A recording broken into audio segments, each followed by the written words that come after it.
In the bustling city, where tall buildings reached for the grey sky and cars hummed like distant bees, there lived a young boy named Uncle Fyodor. He was not really an uncle, of course, but everyone called him that because he was so serious and thoughtful, even at the age of 6. His days were quiet and orderly. He would wake up early, eat his breakfast of warm porridge, and read books about animals and faraway places. His father worked at a desk all day, typing away on important papers, while his mother kept the apartment spotless, with everything in its proper spot. The air inside smelled of fresh laundry and faint city smoke drifting through the windows. Uncle Fyodor loved animals more than anything. He dreamed of having a pet to talk to, someone who understood his quiet thoughts. One rainy afternoon, as he walked home from school under his little umbrella, he heard a soft meow from a cardboard box near the alley. There, huddled against the dump, was a striped cat with wise green eyes. The cat looked up and said, in a calm, matter-of-fact voice, "Hello. My name is Matroskin. It is wet out here." Uncle Fyodor blinked in surprise, but he wasn't afraid.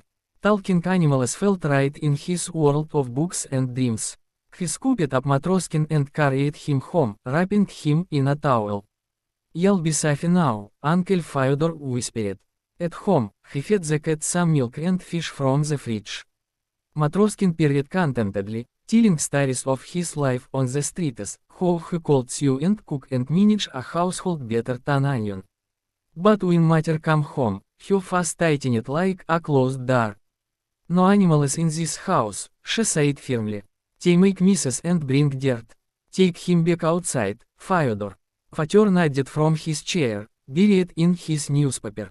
"Your mother's right, son. We can't have a cat here." Uncle Fyodor felt a heavy ache in his chest, like a stone settling in his heart. He pleaded gently, explaining how smart Matroskin was, how he wouldn't be any trouble. But matters no was final, echoing in the quiet apartment. That night, as the city lights flickered outside his window, Uncle Fyodor lay awake. He thought about his parents' rules, so strict and unyielding. He loved them, but he couldn't abandon his new friend. The problem felt so real, so unfair, like a puzzle with no easy pieces. In the soft dawnlight, Uncle Fyodor made a decision. He packed a small bag with bread, cheese, a notebook, and his favorite book. Matroskin watched with approval. "We'll find our own place," the cat said. "Somewhere peaceful, away from all this noise." Together, they slipped out the door while his parents slept. The streets were empty, the air cool and fresh. They walked to the bus stop, and soon they were rambling out of the city, toward the green countryside. Fields stretched like soft blankets, dotted with wildflowers and lazy cows. Uncle Fyodor felt a mix of excitement and sadness, missing his warm bed but thrilled by the adventure. After hours of travel, they arrived in a small village called Prostokvashino. It was a place of wooden houses, winding dirt paths, and the gentle rustle of leaves in the wind. The sun hung low, painting the sky in soft oranges and pinks. As they wandered, looking for shelter, they heard a friendly bark. From behind a fence came a shaggy dog with floppy ears and a wagging tail. "Hello, Ter," the dog said cheerfully. "I'm Sharik. You look like you need a home. There is an empty house down the road, perfect for fixing up." Uncle Fyodor smiled for the first time that day. Matroskin eyed Sharik suspiciously at first, but soon they were chatting like old friends. The three of them, boy, cat, and dog, made their way to the old house. It was dusty and creaky, with vines climbing the walls and a roof that sagged a little, but inside, it felt welcoming, like a hug from the earth. They spent the afternoon cleaning. Matroskin swept the flowers with a broom he found, peering instructions. Sharik fetched water from the well, his paws muddy but his spirit bright. Uncle Fyodor arranged the furniture, feeling a warm sense of purpose. As evening fell, a gentle twist arrived with the sound of footsteps outside. A man in a blue uniform knocked on the door. It was speaking, the village postman, with a bushy mustache and a curious gaze. "Who are you folks?" he asked, peering inside.